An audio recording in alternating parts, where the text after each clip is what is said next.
रहमानिर्रहीम अस्सलामु अलैकुम वरहमतुल्लाहि वबरकातुहू। उम्मीद करती हूँ आप खैरियत से होंगे। आज मैं आपके लिए लेके आई हूँ बहुत ही शानदार और मज़ेदार निहारी की रेसिपी। तो बीफ़ निहारी हम बनाएंगे। बीफ़ निहारी बनाने के लिए मैंने ये बहुत बड़े बड़े पीसीज ले लिए हैं गोश्त के, बीफ़ के, क्योंकि निहारी में पीसीज गोश्त के जो हैं थोड़े बड़े ही बोटियाँ डलती हैं। और इसके साथ मैंने 4 से 5 अदद जो है हड्डी वाली बोटियाँ भी ली हैं, क्योंकि निहारी में हड्डी वाली बोटी ज़रूर जाती है। तो और हमने क्या लिया है, ये मैंने 3 टेबल स्पून लिया है अदरक लहसुन का पेस्ट, और 1 टेबल स्पून मैंने लिया है लाल मिर्च का पाउडर, हाफ़ टी स्पून मैंने लिया है हल्दी, 1 टेबल स्पून मैंने सौंफ ली है, और 1 टेबल स्पून ही मैंने ज़ीरा लिया है, और 1 टेबल स्पून मैंने लिया है काली मिर्च, 6 से 7 अदद मैंने लौंग लिए हैं, और एक दरमियाना टुकड़ा मैंने लिया है दारचीनी का, 2 अदद मैंने ली हैं इसमें बड़ी इलायची, और 3 से 4 अदद मेरे पास हैं बादियान के फूल, और ये है हाफ़ टी स्पून मेरे पास अजवाइन है। अब इन मसालों को जो है, खड़े मसालों को मैं रोस्ट करूँगी और फिर इसको ग्राइंडर में पीस लूँगी। तो अब मैं आपको फिर रेसिपी स्टार्ट करते हैं और आपको दिखाते हैं। मसाले में अभी रोस्ट करूँगी और इसके बाद जो है ग्राइंड करूँगी। तो चलिए हम रेसिपी स्टार्ट करते हैं। पहले तो मैं मसालों को रोस्ट करूँगी। मसालों को हम कर रहे हैं रोस्ट। तकरीबन 20 से 30 सेकंड तक हम मसालों को रोस्ट करेंगे, ताकि इनका जो है ये थोड़े वो क्रिस्पी हो जाएं। इसको फिर पाउडर भरने में आसानी हो जाती है। तो ये हमने मसालों को 20 से 30 सेकंड तक जो है रोस्ट कर लिया है। अब हम इसको करेंगे ग्राइंड।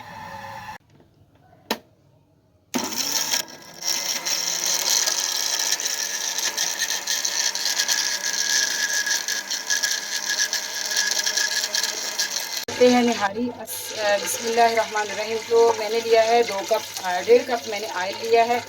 इसमें अब मैं डालूँगी गोश्त। गोश्त को हम तकरीबन 5 मिनट तक जो है इसको घी में फ्राई करेंगे। 4 से 5 मिनट तक हम गोश्त को अच्छी तरह फ्राई करेंगे, क्योंकि गोश्त जो है फ्राई होना लाजमी है। इसका टेस्ट बढ़ जाता है निहारी का। गोश्त को हमने बहुत ही अच्छी तरह 7 से 8 मिनट तक फ्राई कर लिया है, और गोश्त बहुत ही अच्छी तरह फ्राई हो चुका है। अब हम इसमें डालेंगे 2 अदद सब्ज़ इलायची, और ये हमारा अदरक लहसुन का पेस्ट है। अब हम इसमें अदरक लहसुन के पेस्ट में मज़ीद 1 से 2 मिनट तक गोश्त को फ्राई करेंगे, और उसके बाद जो है दूसरे मसाले शामिल करते हैं। की पेस्ट में हमने इसको 1 से 2 मिनट तक फ्राई कर लिया है। तो ये जो हमने मसाले ग्राइंड किए थे ये भी हमारे तैयार हो चुके हैं। अब हम डालेंगे इसमें सारे मसाले, और ये डालेंगे हम तेज़पात। इसमें तेज़पात हमारा रह गया था तो वो हम अभी डाल रहे हैं, और ये बाकी रह गए लाल मिर्च और हल्दी और नमक भी ऐड कर देंगे। साथ ही हम इसको हम 1 से 2 सेकंड तक फ्राई करते हैं, ताकि मसाले का जो कच्चापन है वो दूर हो जाए। और इसके बाद जो है हम इसमें आप पानी जो है वो डालेंगे। तो ये देखिए मसाला हमारा बहुत ही अच्छी तरह जो है वो फ्राई हो चुका है। तो अब हम इसमें डालेंगे पानी। मसाले हमारे बहुत ही अच्छी तरह फ्राई हो चुके हैं। तो अब हम इसमें डालेंगे 2.5 गिलास पानी।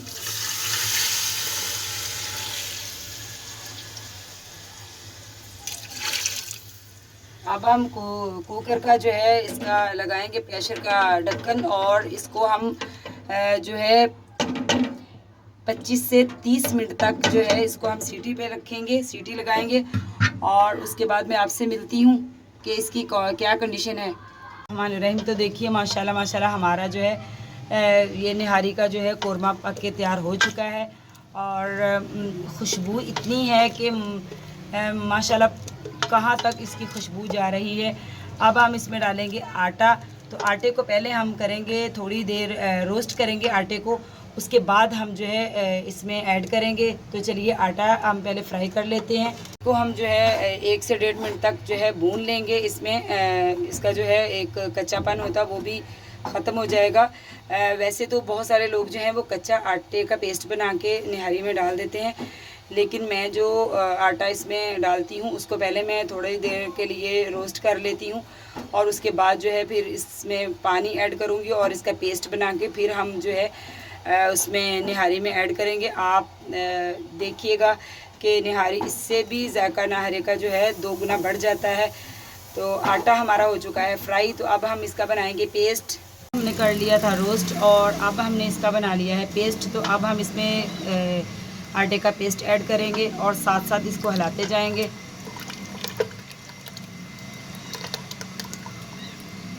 अब हम इसको जो है दोबारा से 2 से 3 मिनट तक जो है अच्छी तरह पकाएंगे। आटा हमने पहले से रोस्ट कर लिया था, इसलिए आटा जो है वो कच्चा नहीं इसमें गया। तो इसके बावजूद फिर भी हम जो है इसको 2 से 3 मिनट तक, तकरीबन 5 मिनट तक ही इसको हम दोबारा जो है चूल्हे के ऊपर दरमियानी आंच पे पका लेंगे। तो फिर आपको मैं इसकी दिखाती हूँ फाइनल लुक। तो जो है हमारी निहारी पक के तैयार हो चुकी है। अब हम इसको लगाएंगे तड़का। तो तड़का हम लगाएंगे, रेड कलर का तड़का हम तैयार करेंगे कश्मीरी लाल मिर्च का। तो मैंने ऑयल गरम कर लिया है। जो मिर्च है ये बहुत ही जल्दी जल जाती है, तो इसलिए हमने इसके नीचे जो है ऑयल के नीचे आग हमने बंद कर दी है। तो अब हम आपके सामने लगाएंगे तड़का। तो बिस्मिल्लाहिर्रहमानिर्रहीम। तो देखिए माशाल्लाह से जो है हमारा तड़का जो है हमारा तैयार हो चुका है। आप देख सकते हैं हमारी निहारी की लुक देखिए कितनी अच्छी आई है माशाल्लाह माशाल्लाह से। तो अब हम इसमें और डालेंगे, इसमें हम करेंगे गार्निश के लिए डालेंगे हम इसमें सब्ज़ धनिया और अदरक, और ये है हमारे लीमू, और इसमें हम डालेंगे सब्ज़ मिर्च। तो आप ज़रूर बताइएगा कि मेरी जो मैंने रेसिपी तैयार की है निहारी की, अगर आप इसे फॉलो ज़रूर कीजिएगा और ज़रूर ट्राई कीजिएगा। बहुत ही मज़ेदार और बहुत ही लजीज़ कराची निहारी पक कर तैयार हो चुकी है। फाइनल लुक भी आपके सामने आ चुकी है। तो आप ज़रूर ट्राई कीजिए और कमेंट्स में ज़रूर बताइए कि आपकी निहारी कैसी बनी। और यकीन करें कि हमारी जो है 2-1.5 घंटा मुझे लग गया है निहारी तैयार करते हुए, और गर्मी भी इतनी शदीद है कराची में। तो आपसे रिक्वेस्ट है कि वीडियो को लाइक ज़रूर किया करें और जो है सब्सक्राइब भी ज़रूर करें। ये कोशिश हमने आपके लिए की है। तो अगर आप हमारा हौसला नहीं बढ़ाएंगे तो फिर हमें यानी कि हमारी कोशिश नाकाम जाएगी। तो आप अगर लाइक करेंगे और हमारी रेसिपी फॉलो करेंगे तो हमें खुशी होगी। तो मिलती हूँ आपसे नेक्स्ट रेसिपी के साथ। अल्लाह हाफिज़।